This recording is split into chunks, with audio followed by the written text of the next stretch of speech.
Olá, meus queridos, sejam muito bem-vindos a mais um JetCast e hoje com dois convidados, né? Pastor Vinícius aqui, pastor da igreja. Seja bem-vindo, Vini. Muito obrigado, é um prazer estar aqui. E o pastor Bruno Monteiro. Legal. Pastor, seja muito bem-vindo. Muito bom poder estar mais uma vez com esse povo querido da Jet Chapecó. Pastorzão, a gente gravou já uma vez, né, lá no meu canal, Papo Reto SVS, tínhamos ali um quadro de conversas.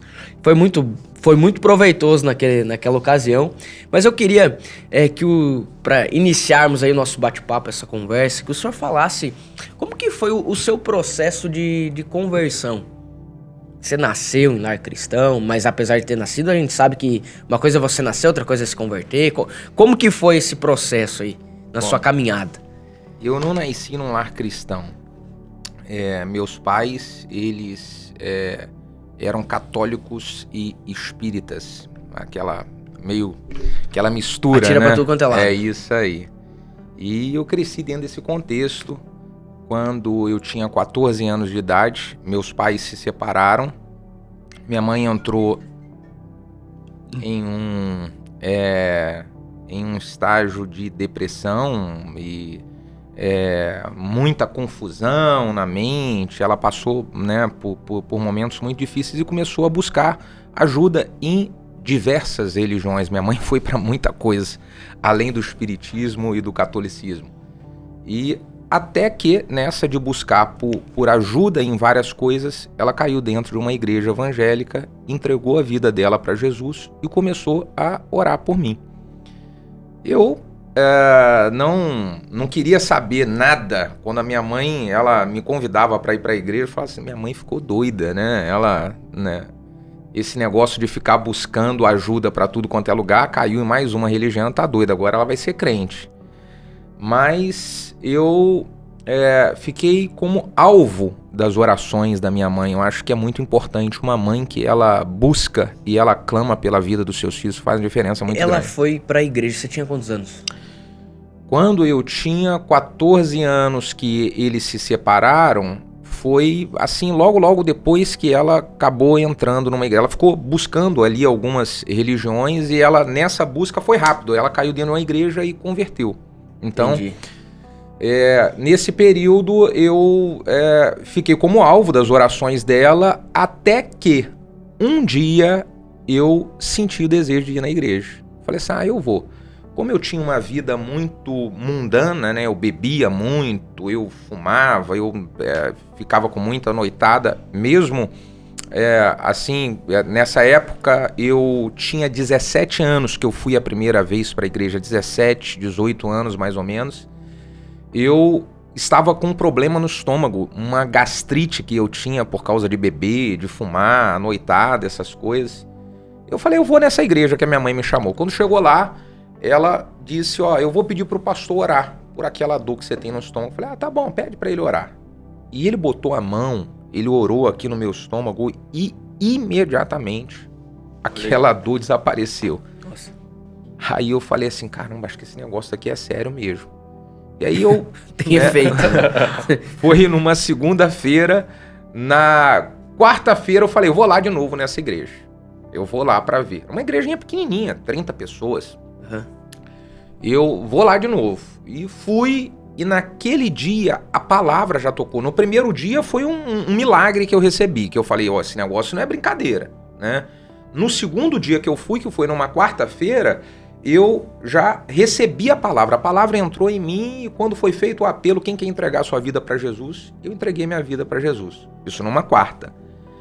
Quando foi numa sexta-feira que tinha culto, era uma mini vigília que eles faziam, eu falei assim, eu vou nesse negócio também, nessa mini vigília.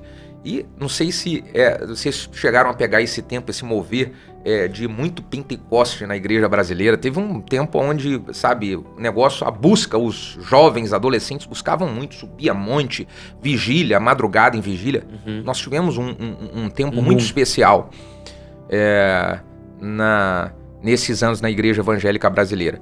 E eu falei, eu vou nessa vigília. Fui, e quando estava no meio da vigília, no culto, o pastor, ele apontou lá do púlpito e falou assim, você aí, que tá com essa camisa, eu não lembro qual a camisa que eu tava, Você vai levantar a sua mão porque Deus quer batizar você com o Espírito Santo agora. Na hora que ele falou agora, rapaz, eu recebi um choque do céu. E eu não sabia o que era isso. Eu sei que eu comecei a falar em línguas estranhas, eu não sabia, eu não conhecia isso, cara, foi impressionante.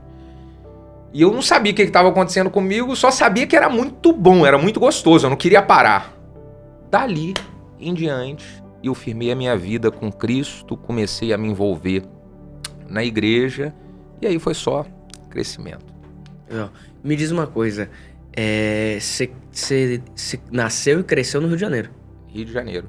Rio de Janeiro é muito, muito forte a cultura ali do candomblé, né? Essas situações assim. Na minha casa tinha um centro espírita.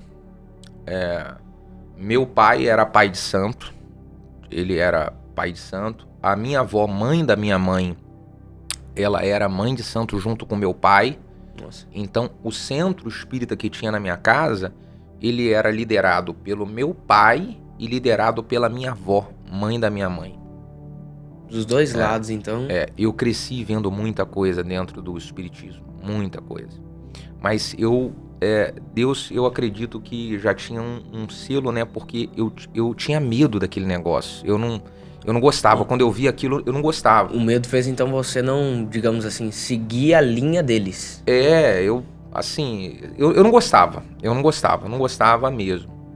Quando minha mãe, então, converteu e me convidou, acho que Deus tem um plano para todo mundo. E esse plano, a nossa vida vai se desenhando para, no final, acabar no que Deus tem como plano para nós, né? Aquela história, o santo não bateu, né? Mas sabe que a minha lua de mel, Vini, foi no Rio de Janeiro. Minha lua de mel. E um negócio que me marcou violentamente foi quando eu cheguei. Eu não lembro em qual aeroporto, acho que tem 2 lá, né? Sim. Mas eu acho que foi o Santos... Tem o Galeão e o Santos Dumont. Pode ser esse aí. Mas eu lembro que eu cheguei, a gente tava esperando ali o Uber. Começou um barulhão, assim, batuque. Aí na hora eu tô no Rio de Janeiro, samba, né? Sim, pensei nisso. Tava eu e a Karen, assim, esperando o Uber. E o negócio começou a aumentar. Quando eu olho pro lado, era um cara ali, todo de branco. Acredito eu que era um pai de santo, não sei. Mas um homem todo de branco. E atrás dele tinha vários jovens com ele, batendo aqueles negócios lá. E eles vinham, e aí depois eu percebi que eles estavam numa ponta do aeroporto. Eles cruzaram todo o aeroporto e atravessaram, assim, literalmente tava consagrando aquele lugar. Só que, além disso, uma das cenas que mais me marcou foi que tinha jovens que não estavam no grupo deles ali, mas que, percebendo o cara passando, largavam tudo, pastor. Tudo. Menina assim na minha frente, ó.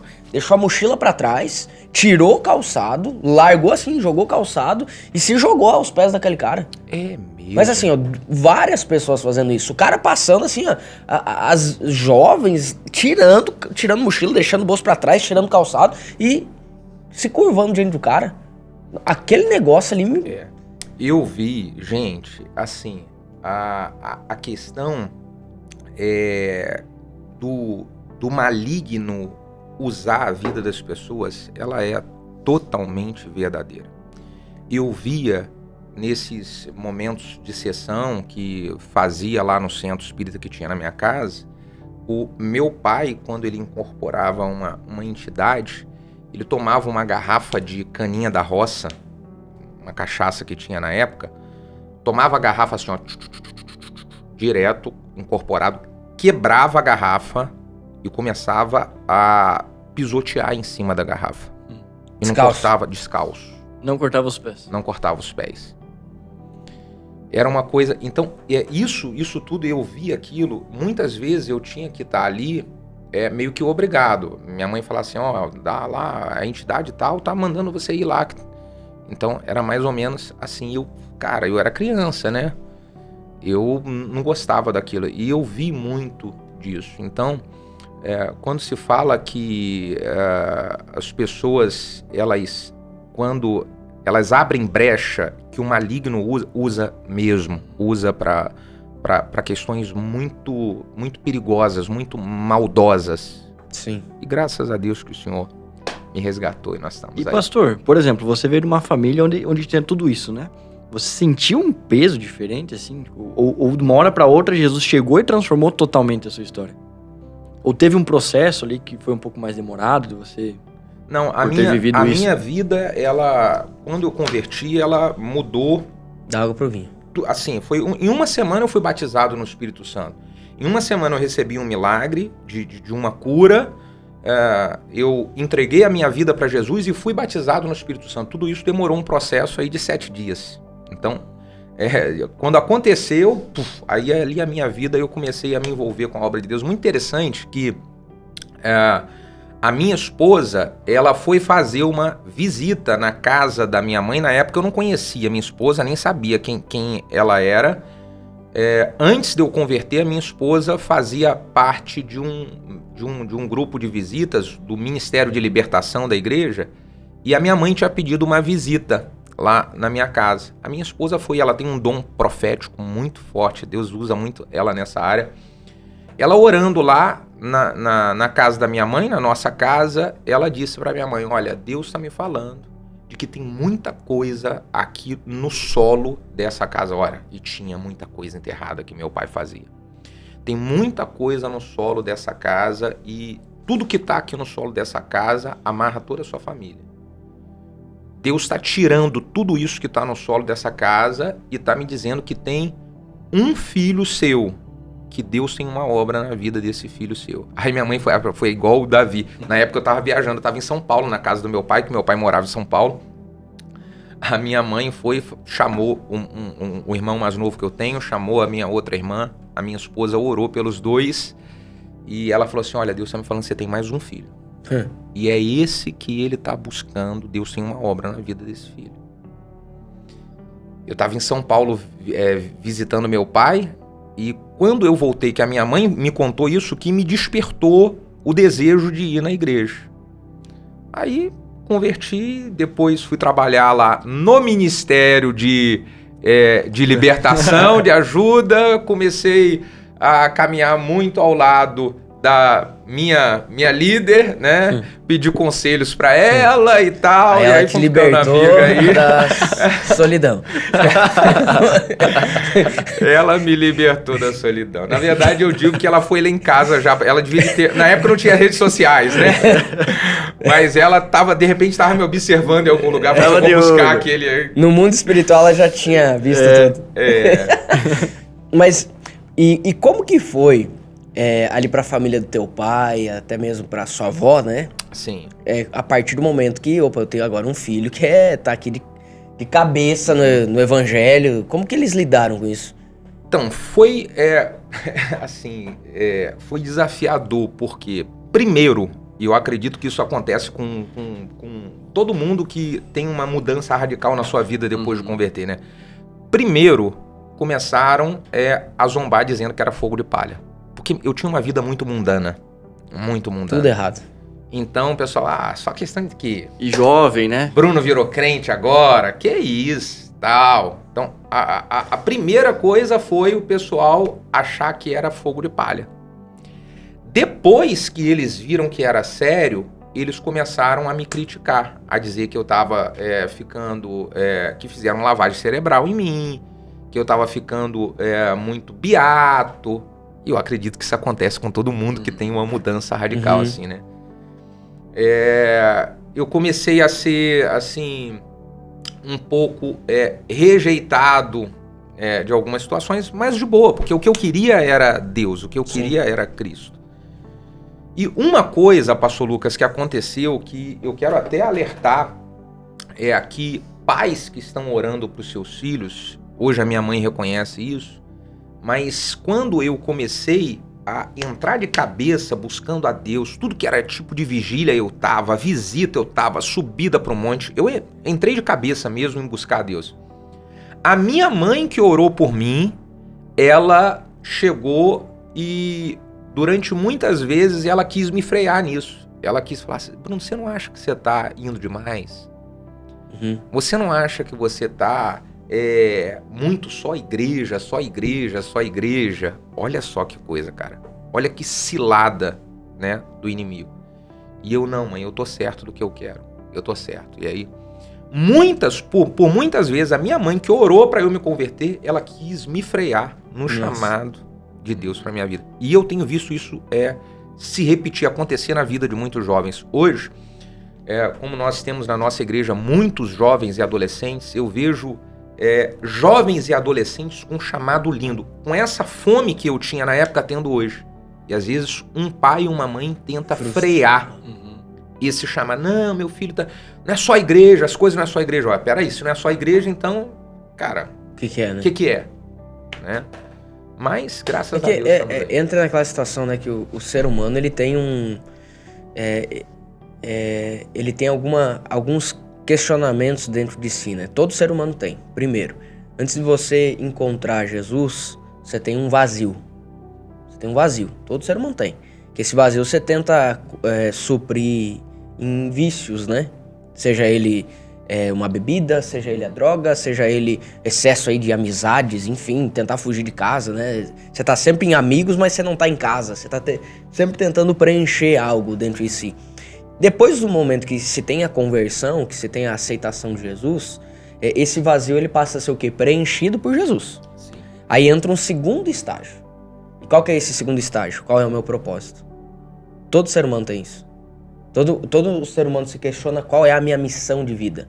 E aí que tá um detalhe importante, e escutando você falar, muitas pessoas me perguntam assim, Lucas, como que você teve a convicção que você era pastor, ou como que você se tornou pastor? Eu falei, eu não sei, simplesmente comecei a fazer as coisas, quando eu vi eu era. Uma consequência. Foi quando eu vi eu tava liderando, quando eu vi... Você só foi seguindo a nuvem, o negócio... Exatamente. Então, assim, talvez nessa estação, se você freia, você tá colocando uma barreira no fluxo natural que Deus preparou pra vida daquela pessoa. Uhum. Você tá criando um atalho pra algo que Deus preparou pra vida daquela pessoa. E, pode falar. Eu lembro, nesse processo aí de conversão e tendo certeza do chamado de Deus para minha vida, aconteceu um fato muito interessante. Eu comecei a me envolver com tudo na igreja. A primeira coisa que apareceu para mim foi uma namorada, que não era minha esposa. Então, no mundo eu era, né, pegador e tal... E quando chega na igreja, a primeira coisa que aparece é uma menina querendo me namorar. Porque eu assim, cheguei buscando mesmo a Deus. Então, tudo eu tava, né? Eu meio que chamava atenção pelo meu envolvimento com a obra. Aí, a menina já tava na igreja. Eu falei, tá bom, vamos namorar. Mais ou menos, Lucas, assim... Talvez uns 30 dias, um mês de namoro, essa menina, ela foi na minha casa...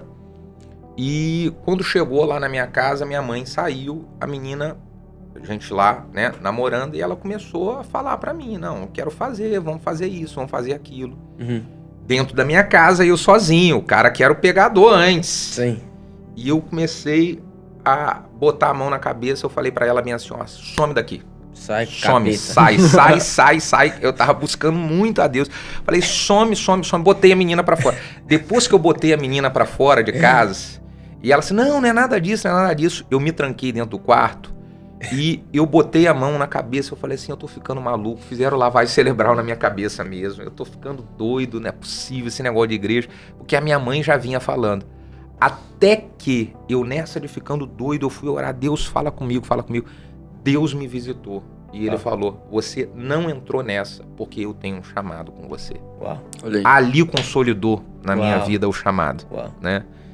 E aí eu fui me aconselhar com a minha esposa, porque depois dessa daí nós acabamos, uma outra menina queria me namorar lá, eu fui me aconselhar com a minha esposa e falei assim, olha, agora eu não vou fazer nada antes de pedir conselho, então eu queria que você me orientasse, o que você acha? Ela disse, olha, é uma pomba gira, viu? Chuta aquela asa. Ela já tava de olho, Aí né? eu falei assim, então tá bom, então vou seguir a sua orientação. E quando que você teve entendimento que Deus tinha algo específico pra você nessa questão de liderança? Porque hoje, eu pelo menos, eu conheci o Bruno Monteiro por meio daqueles vídeos de YouTube, ensinando discipulado. Sim. Até eu lembro a primeira vez que você veio pra cá, eu falei, pastor, você fala muito sobre discipulado e tal. Ele falou, não, sobre liderança, né, em Legal. si. Mas assim, a imagem que eu sempre tive até então era aqueles vídeos lá de discipulado. Inclusive, na nossa igreja, tem líderes que até hoje assistem os seus vídeos, tem como esse modelo de discipulado, aplicam isso nos seus discipulados. Tem pastoras ali que tem o caderno pegando os vídeos do pastor Bruno Monteiro. Então hoje você é uma referência nesse sentido no Brasil. Mas como que você teve a clareza que era isso aqui? Digamos assim, como você entendeu que esse era o nicho a ser trabalhado por ti? Tudo começou quando eu trabalhava numa empresa multinacional alemã. Eu comecei a estagiar nessa empresa na área de recursos humanos. E eu me envolvia muito com pessoas já na área de recursos humanos.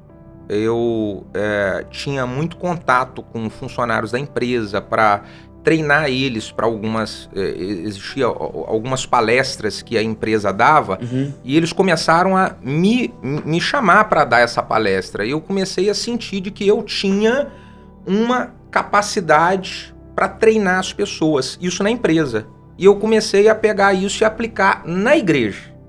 Aquilo que eu fazia na empresa, eu comecei a fazer muito na igreja quando eu auxiliava meu pastor. E continuei fazendo isso, até que transicionamos a nossa igreja, que trabalhava no modelo convencional, para um modelo de células, a igreja quando eu já tinha assumido. E para você fazer uma boa transição, você tem que treinar muito a sua equipe. Você tem que treinar muito os seus líderes. Eu comecei a fazer isso com mais intensidade ainda. É aí que vinculou a questão de célula, discipulado, a questão da liderança. Eu comecei a treinar mais ainda com princípios de liderança, incentivando eles a melhorar a maneira como eles se relacionam com pessoas, a melhorar os resultados deles. E nessa de juntar células e discipulado com a questão da liderança, os pastores no Brasil, muitos outros líderes no Brasil, começaram a me convidar para treinar suas equipes.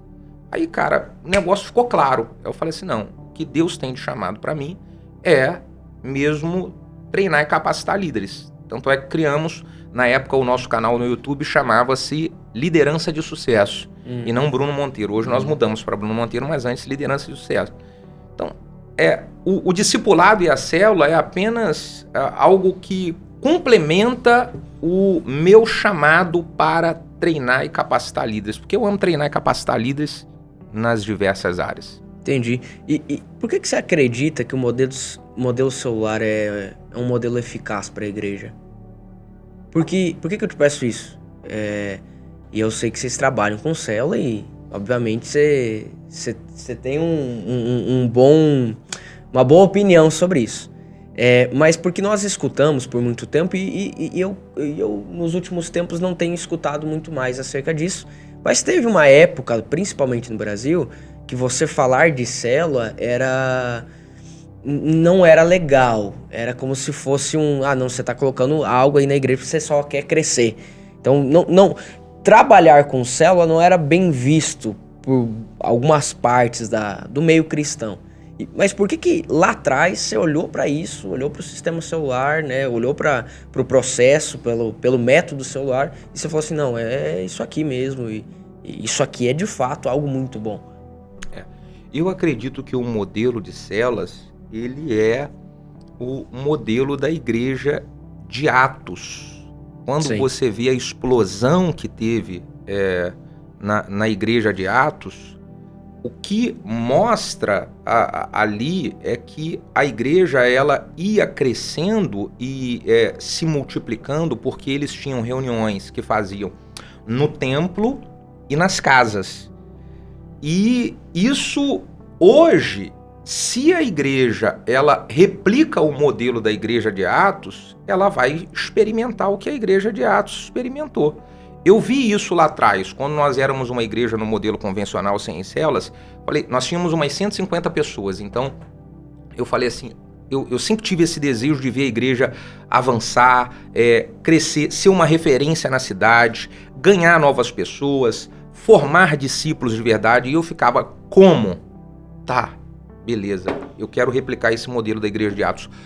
Qual o tipo de trabalho que existe hoje dentro da igreja evangélica brasileira que eu possa replicar esse modelo? Aí eu descobri o modelo de células e de discipulado.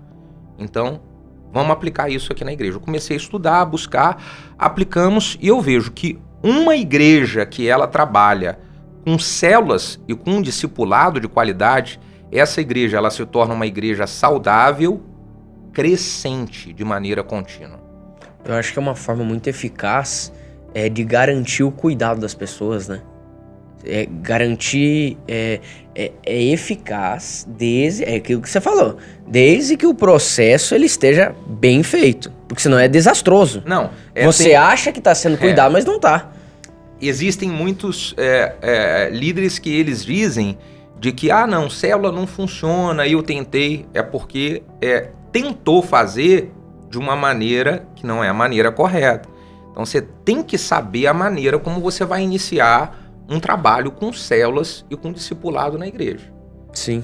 Não é de qualquer maneira, eu preciso saber como é que funciona esse negócio, absorver aqui dentro no meu coração, do meu coração, o chamado de Deus para trabalhar dessa forma.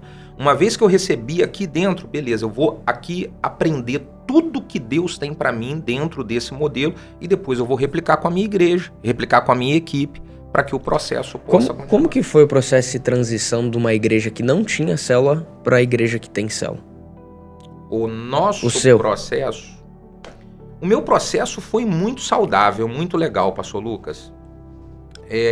Com 2 anos, 1 ano e meio, 2 anos, nós estávamos com a igreja transicionada. Quando eu falo isso com alguns colegas pastores, nossa, mas foi muito rápido, foi. Eu, quando conheci o modelo de células, eu já tinha alguns outros pastores amigos que eles estavam fazendo a transição já há 2, 3 anos e ainda não tinham conseguido. Eu iniciei e em 1 ano e meio para 2 anos nós tivemos uma transição muito bem sucedida na nossa igreja. E o que eu acredito que proporcionou essa transição bem sucedida? Número 1, a visão ela entrou em mim. Se a visão ela não entra no pastor da igreja, é apenas um modelo que ele achou legal, que ele viu alguém fazendo e a igreja tal cresceu, a outra igreja assim está multiplicando e avançando, eu quero fazer o que eles estão fazendo. Não é isso. Você precisa ter a visão entrando aqui dentro de você. Então, quando a visão entrou em mim, eu falei assim, agora eu vou reproduzir isso aqui para minha equipe. Trouxe todo mundo da equipe principal para perto de mim, transferi para eles o que estava no meu coração, pegou no coração deles, depois de pegar no coração deles, pegou para toda a igreja. Entendi. Dica, eu vou dar 3 dicas aqui para um pastor que ele de repente está querendo transicionar. Posso dar aqui? Claro, deve. Então, manda olha aí, só. Pega papel e caneta. 3 dicas importantes para um pastor que ele quer transicionar. Primeira, você precisa ter certeza que Deus está chamando você para isso. Se você tem certeza que Deus está chamando você para isso, você vai ter o seu coração cheio de tudo aquilo que vai vir depois. Tenha certeza. Segunda dica para você fazer uma transição bem sucedida. A equipe principal, ela precisa estar bem perto de você, pastor. Bem perto. Você traz eles para perto, para que o que você está no seu coração ardendo e queimando venha começar a arder e a queimar no coração deles. E a terceira dica para você ter uma transição bem sucedida é não fale para a sua igreja de que a partir de agora a igreja mudou. Não fale. Pior coisa. Muitos pastores cometeram assim. A partir de hoje tudo na nossa igreja mudou. Agora nós não somos assim, agora nós somos dessa maneira e tal. Aí o cara tá lá um tempão falando, mas como assim? Tudo que você falou até agora, então não valeu nada. Então não fale, a partir de agora mudou. Mas viva os princípios que está queimando no seu coração, que está queimando no coração da sua equipe principal, viva. E quando você viver esses princípios de cuidado, de discipulado, princípio de recuperar pessoas difíceis que se afastaram, uma boa comunhão sendo desenvolvida em toda a igreja. Depois de aplicar esses princípios, quando você falar, olha, agora nós vamos trabalhar assim, todo mundo já está dentro do processo já há muito tempo. Agora, tem um negócio interessante que você falou ali, que eu acho que digamos, é o ponto crucial para a decisão de uma liderança de transicionar de uma metodologia dar certo ou não, que é a pessoa entender o real propósito. Vamos lá, eu entender o propósito daquilo que de fato é o evangelho, que é o ir, é o consolidar, é o cuidar, é o enviar, e eu separar isso de eu querer simplesmente uma igreja lotada. Sim.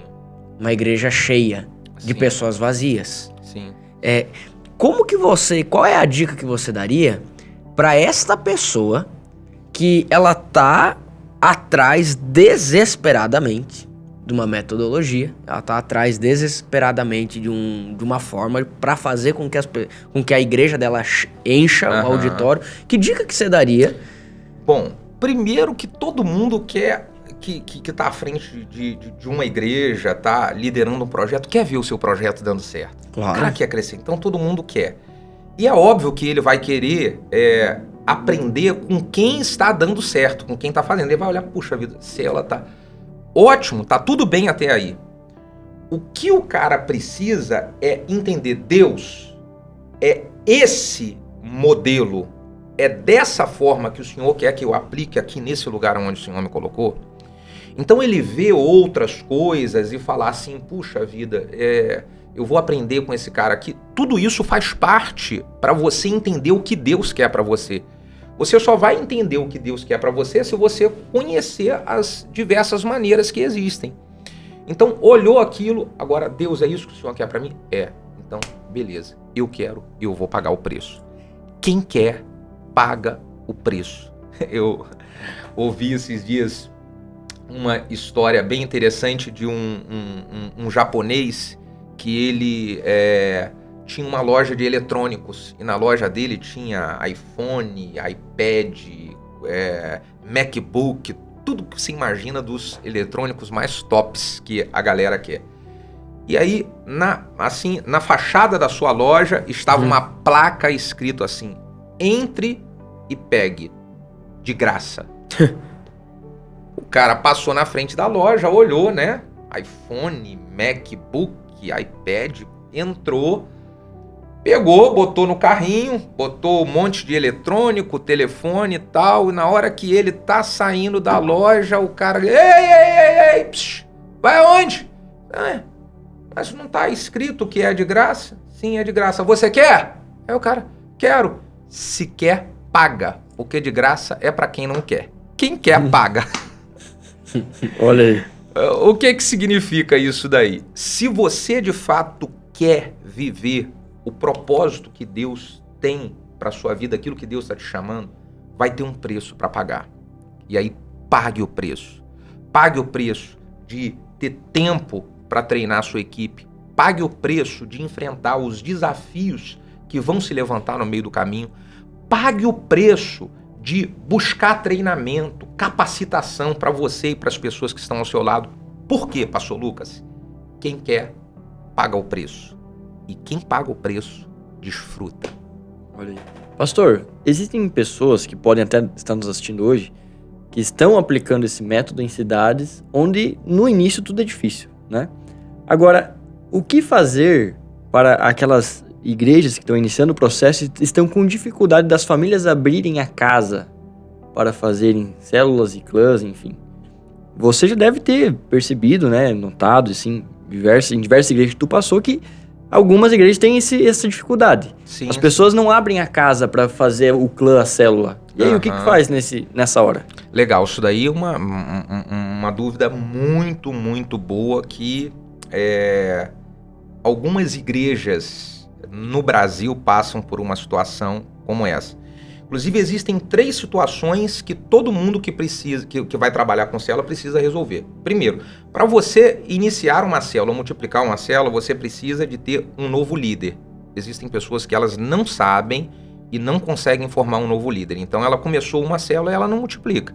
Segundo desafio para poder multiplicar uma célula ou começar uma nova célula é você ganhar novas pessoas. Existem células que elas são apenas ambiente de comunhão. Então começou com uma, é só a panelinha aqui, não ganha gente nova, não traz gente nova, então não vai multiplicar. E o terceiro desafio, às vezes o cara tem um líder, ele tem gente nova, mas ele não tem casa. Ninguém quer abrir a porta da sua casa. Então, como que se faz? Existem algumas estratégias que nós aplicamos na nossa igreja. Inclusive, no meu canal no YouTube, eu coloco todas as estratégias que nós aplicamos com a nossa equipe de líderes.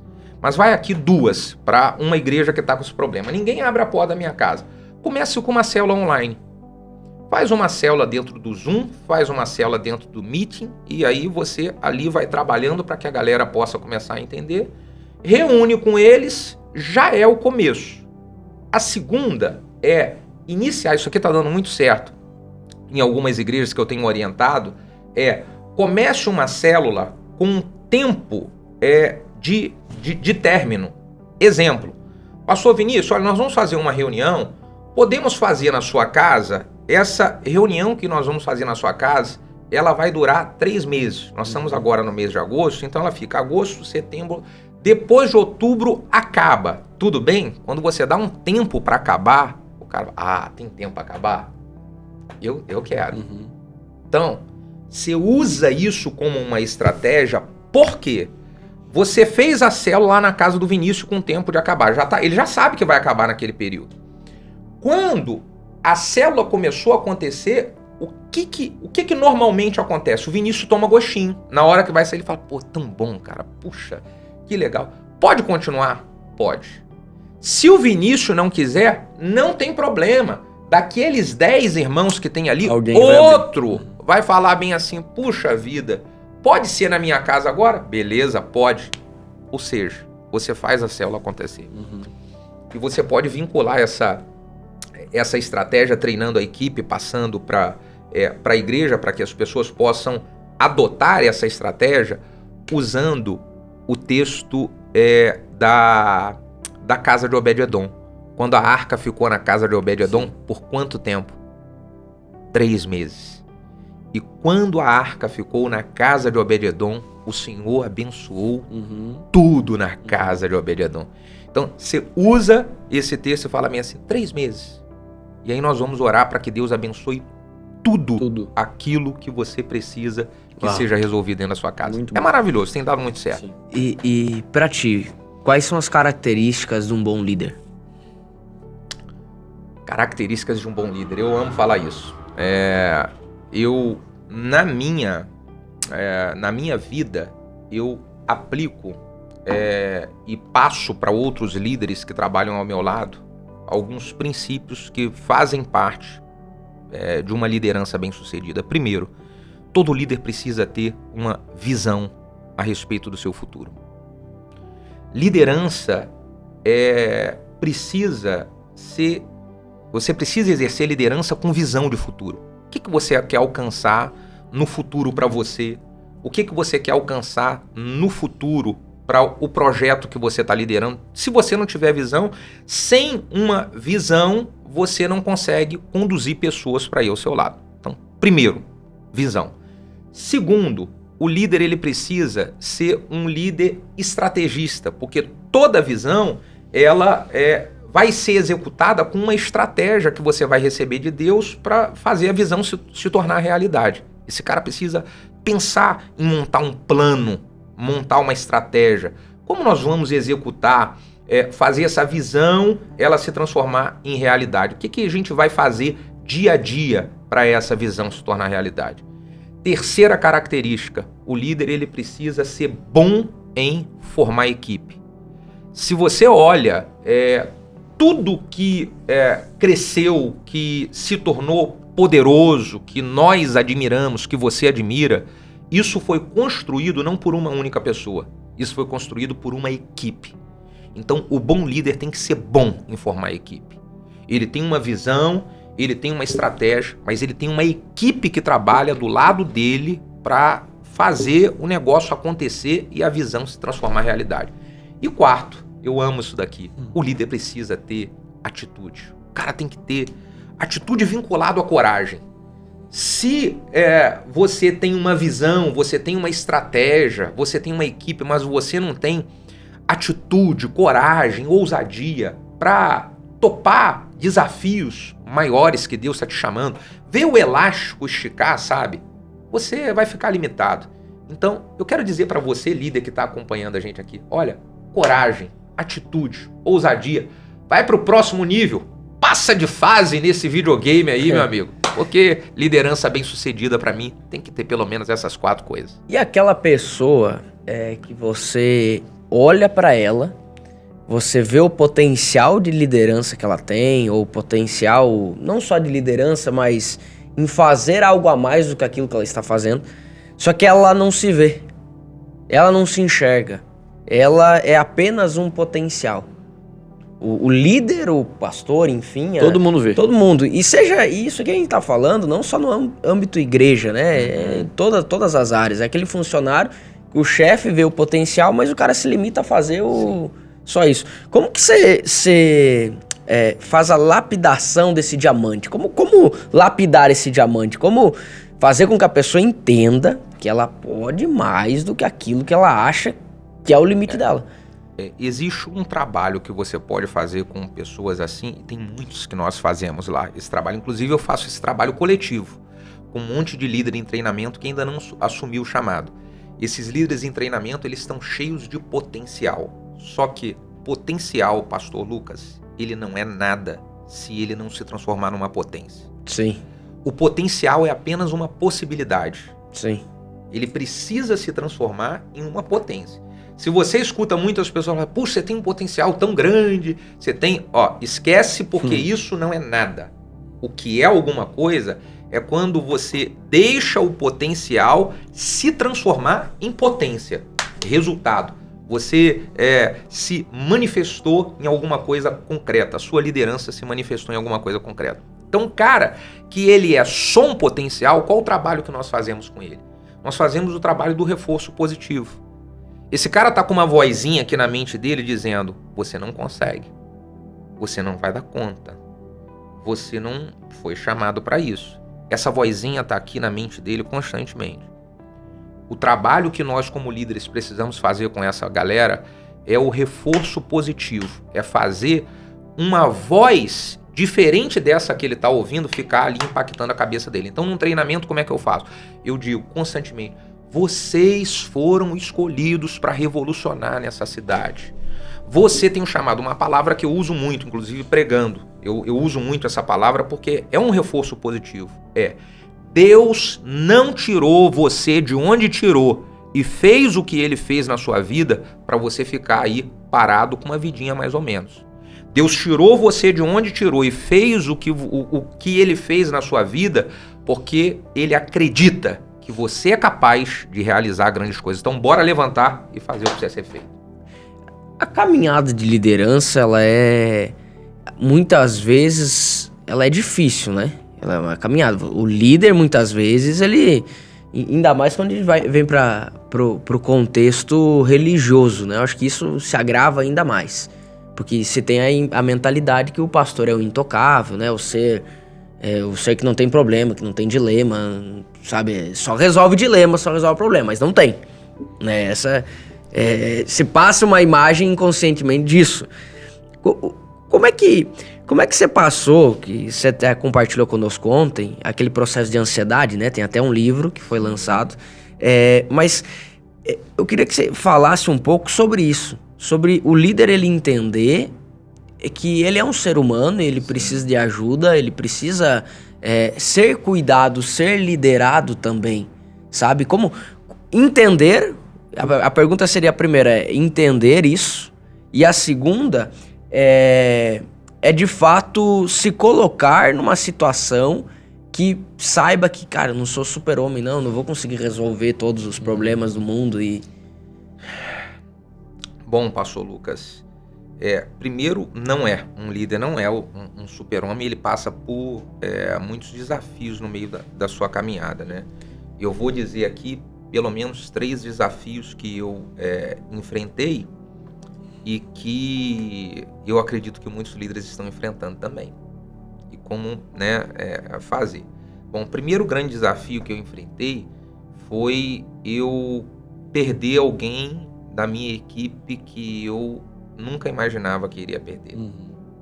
E da maneira como eu perdi. Então, uma pessoa que eu e a minha esposa treinamos, uma família, né, que eu e a minha esposa treinamos, nós investimos nessa família, acreditávamos muito neles, e de repente, depois de um fato onde eu precisei de chamar a atenção de um dos componentes da família, a família inteira não gostou, e nosso tempo acabou aqui nessa igreja. Vocês já ouviram essa palavra, né? Deus falou comigo, né? Deus falou comigo que o nosso tempo acabou aqui. Eu falei, tá bom, tudo bem. Tentei mudar a história.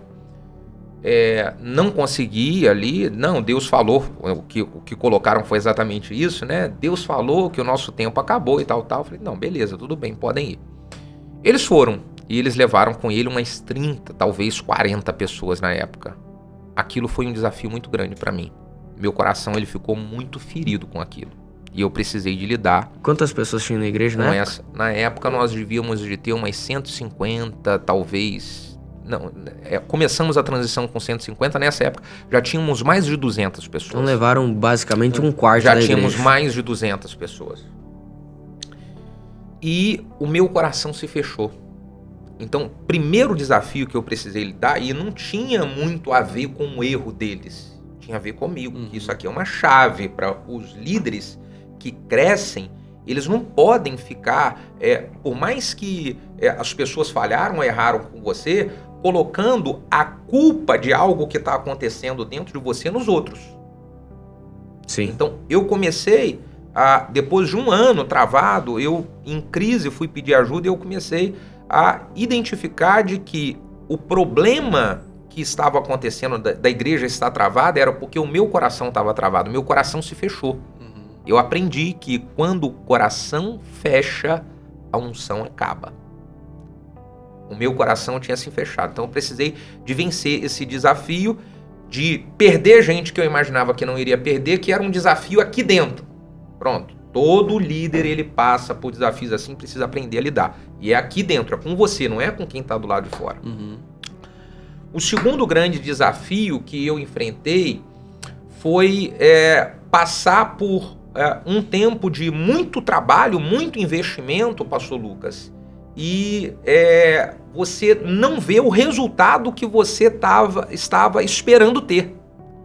Eu tive um período que eu estava trabalhando muito. Eu falava, cara, agora a gente vai arrebentar a boca do balão e tal. E não acontecia. Nós precisamos aprender a lidar com situações assim. Senão o cara se frustra, senão o cara ele, fica decepcionado com as pessoas que estão ao seu lado, consigo mesmo e às vezes até com Deus. Às vezes até com Deus, né? Então precisa lidar. Vai ter hora que você vai trabalhar muito, vai ralar muito, vai dar o máximo de si e não vai acontecer nada. E tudo bem com isso. Tudo bem, faz parte do processo. Porque tem hora que você também não trabalha nada, não faz nada e Deus vai lá e te dá tudo. Já viu isso acontecer? Acontece, sim. Né? Então tudo bem, mas a gente precisa lidar. E o terceiro grande desafio foi eu ter que aprender a estabelecer um equilíbrio na minha vida como um todo, porque eu estava intenso demais, trabalhando demais, com a mente acelerada demais, e isso gerou em mim um processo de ansiedade. Foi daí que surgiu o livro O Remédio de Deus contra a Ansiedade. Eu fiquei praticamente que 1 ano eu não conseguia dormir direito. Não, eu tive um problema muito sério de insônia, onde eu botava a cabeça no travesseiro para dormir e a minha cabeça não parava, porque eu ficava com projetos, trabalho, e não conseguia dormir, e isso me fez muito mal. Afetou demais minha saúde, eu fui procurar ajuda, né? Fiz exames num neurologista, eu tinha um problema de zumbi, todo mundo falava, você tá com labirintite. É labirintite esse negócio daí, era um zumbido. Não tinha nada a ver, o meu problema era a ansiedade. Eu tinha um zumbido no ouvido que era ocasionado pela ansiedade. Então comecei a fazer um acompanhamento com a psicóloga, minha esposa, hoje ela é psicóloga formada, inclusive ela é coautora comigo no livro Remédio de Deus contra a Ansiedade. Nesse acompanhamento que eu fiz, a minha esposa falou, você vai fazer um acompanhamento, eu também vou te ajudar. E eu comecei a colocar em ordem algumas coisas da minha vida. E ao mesmo tempo que eu fui recebendo esse cuidado e essa orientação na área da psicologia, eu fui buscando de Deus, o que Deus queria de mim. Então eu juntei a questão técnica com a direção que Deus foi me dando para eu proporcionar equilíbrio na minha vida. E isso se transformou em um manual onde hoje eu ajudo muitos líderes que... Todo líder quer resultado, o cara quer trabalhar muito e tal, mas espera aí, a gente precisa ter equilíbrio. Senão a gente entra em um estágio perigoso chamado ansiedade. E o cara que está num processo de ansiedade, para ele cair para um problema de depressão, isso é um pulo. É um pulo. Então, aprender a entender os seus limites, estabelecer um controle da sua vida de uma maneira saudável, equilibrada. Hoje, por exemplo, 0 graus aqui em Chapecó. Talvez o cara... 0 graus hoje, 6 horas da manhã. E eu fui pra esteira lá. Ó. Olha aí. Entendeu? Sim. Então, mandando bala, por quê? Isso faz parte hoje da minha vida equilibrada. Eu amo fazer isso. Existem alguns momentos do dia pra mim que são momentos que eu não abro mão. Tenho que fazer aquilo, né? E é isso. Acho que o povo entender, como a maioria aqui do pessoal que nos acompanha é um povo cristão, né? Acho que o detalhe é o povo entender que não é só orar, né? Até parece, meu Deus do céu, né? O pastor tá falando pra não orar. Não é isso. Eu tô falando que tão importante quanto orar, ter uma vida com Deus, é você ter uma vida regrada, por exemplo, em atividade física. Eu levanto muito essa bandeira. Um dia eu entendi acerca disso e muda. Hoje, quando eu fui pegar o pastor lá no hotel, o que você falou pra mim? Ó, hoje o dia é diferente, tá aqui. O frio pegando, tá aqui o carioca no sul do Brasil. Correndo na esteira. Faceiro. Aí ele falou, hoje fui correr cedo já. Eu falei, liberou endorfina no corpo, então, né? Ele falou, isso aí. Mas é diferente. Top. É diferente, bom. Você libera. Ontem nós conversávamos, né, na janta, eu comentei que o tempo que Deus mais fala comigo é quando eu tô pedalando. É maravilhoso. Eu tô pedalando, a minha mente tá livre, né? O tempo que Deus mais fala comigo é quando eu tô pedalando. É muito bom, é muito bom. Você recebe algumas estratégias, cara. Eu não sei se acontece insights, né? Lucas. Um negócio violento. Eu, quando tô pedalando ou quando eu tô correndo, eu recebo tanta coisa que eu tenho que parar. Eu vou aqui no telefone, eu já tenho um grupo que eu montei comigo mesmo no WhatsApp, vou lá fazer isso assim, assim, assim. Aí. Pega o celular aqui atrás, é bem assim mesmo. Quem tá atrás fica assim, meu Deus, tá ficando doido esse cara aqui. Eu paro, doido demais. É bem assim mesmo. Agora, pra gente encerrar, dá 3 dicas de livros aí que foram cruciais nessa construção de quem é o Bruno Monteiro hoje. Cara, eu gosto muito de ler, viu? Eu gosto muito de ler. Eu vou até dar uma dica para os pastores, líderes que estão nos acompanhando aqui. Tem que ler. Tem que ler. Um pastor e um líder precisa ler. Transformar a leitura, fazer da leitura um hábito. Dentro desse meu cuidado na questão da ansiedade, um deles eu preciso ler todo dia. Ler me acalma. Entendeu? Então, vale a pena. O que eu vou dar de dica para você dentro desse processo de leitura, não pense, eu vou ler aqui um montão de páginas. Não, coloca, eu vou ler, comece lendo 5 minutos. Coloca um desafio, 5 minutos por dia eu vou ler. Aí você começa a ler 5 minutos, fala, puxa, tá gostoso, vou ler mais. Mas se não ficar gostoso, você cumpriu os seus 5, acabou. E faz isso se transformar em um hábito na sua vida, tá? 3 livros que eu indico que transformaram a minha vida. Primeiro, 15 Leis do Crescimento, do John Maxwell. Cara, esse livro é muito bom. Um de capa verdinha. Esse livro é fantástico. Eu amo esse livro do John Maxwell. Um outro livro que eu gosto muito, muito, muito, o Livro de Ouro da Liderança, também do John Maxwell. Ele é um pilar, né? Pra todo líder cristão. Eu gosto de ler tudo do John Maxwell. Tudo do John Maxwell.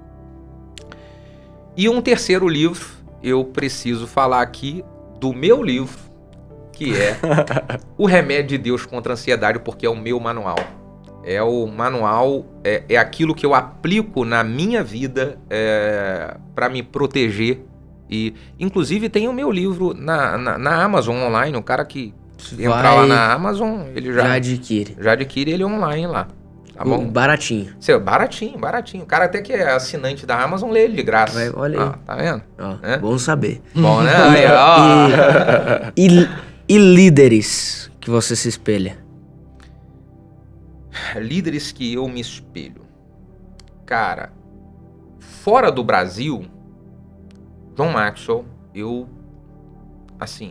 me identifico muito com a vida desse cara, por isso que eu leio tudo que é livro dele, que eu leio os livros do John Maxwell e eu falo assim, cara, esse cara pensa igual eu penso, cara. Eu me vejo nele, então, assim, é uma inspiração pra mim, fora do Brasil, John Maxwell. No Brasil, eu tenho,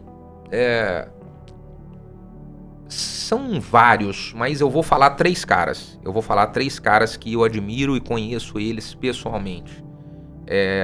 Pelo caráter, vida com Deus, a maneira como eles lidam com as suas equipes e treinam líderes.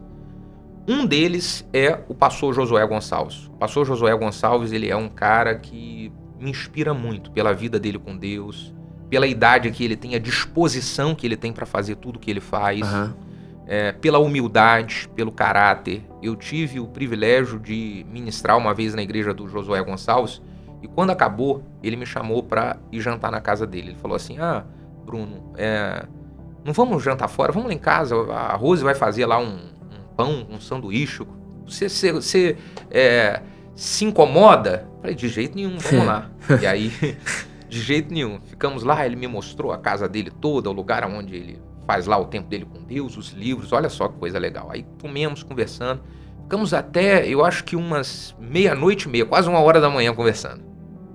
E quando chegou no final de tudo, ele falou assim, vou lá, eu tenho que te levar no hotel, mas antes eu queria pedir, todo homem de Deus que vem aqui em casa, eu peço pra orar por mim e pela Rose. Você pode orar por mim e pela Rose? Falei, que é isso? Falei, poxa, pastor, eu que... Não, tudo bem, eu vou orar. Mas ora depois por mim também. Tá igual o João Batista. Já falei isso pra ele algumas vezes. Falei, pastor, aquele dia o senhor me... Então, que humildade e que, assim, uma inspiração pra minha vida, pastor Josué Gonçalves. Segundo, pastor Abe Uber. Eu, assim, aprendo até hoje muito sobre amor com Abe Uber. Abe é o cara do amor, né? Você é muito inspirado. Violento, né? Nossa. Humildade também, assim, o Abe é fenomenal. Fenomenal. Assim, nem gosto muito de falar desses caras, porque senão você fala bastante, parece que você tá... Mas são pessoas fantásticas. Sim. E um terceiro cara é o Luciano Subirá. Então, esses 3 caras no Brasil eu admiro demais. Tem outros, mas esses 3 caras são muito fera. Turma boa. Seleção. Pastorzão, quero dar aqui uma lembrancinha. Oh, meu Deus do céu. Deixa eu dar uma olhada aqui nesse negócio aqui. Se você não come chocolate, a gente pode dividir? Não, isso aqui... Ó, isso aqui, quando eu chego em casa, minha esposa, minhas filhas já vêm assim, e aí, o que trouxe de presente? Aí já tá aqui já, ó, chocolate, elas pegam... Nossa, meu Deus, eu achei fantástico esse daqui da Jet. Isso aqui é muito chique, hein? Jet Church. Esse povo da Jet tá, eu vou dizer, tá metido demais essa galera. Vamos dominar o mundo. Eita, glória! A palavra de ontem. Chegou a hora. Eu tomei posse daquela palavra, hein? Tomei posse. Recebi aquela palavra. Bom. Livraço aqui, Desligue o Modo Sobrevivência, do pastor Lucas Pacheco. Esse cara é esforçado. Esforçado. Tá fazendo o potencial virar potência. Aí, ó. Isso aí, você pegou, né? Nascido pra governar. Cara, esse aqui é novo, né? Esse é do pastor Lucas Torres. Tá. Mas é novo. Lançou depois do meu. Nossa, muito top. Que Que legal. Show. Muito obrigado. Meu querido, muito obrigado por esse tempo. Como que o pessoal encontra o teu canal no YouTube e as suas redes sociais? Muito legal. Então, meu canal no YouTube, Bruno Monteiro, é só você buscar lá. Nós ultrapassamos já 100 mil inscritos. Meu Deus. Estamos com mais de 6 milhões de visualizações ali no nosso canal. Para muitos pode ser muito, para muitos pouco. Para mim é eu cumprindo o propósito de Deus na minha vida, né? Então, muito feliz.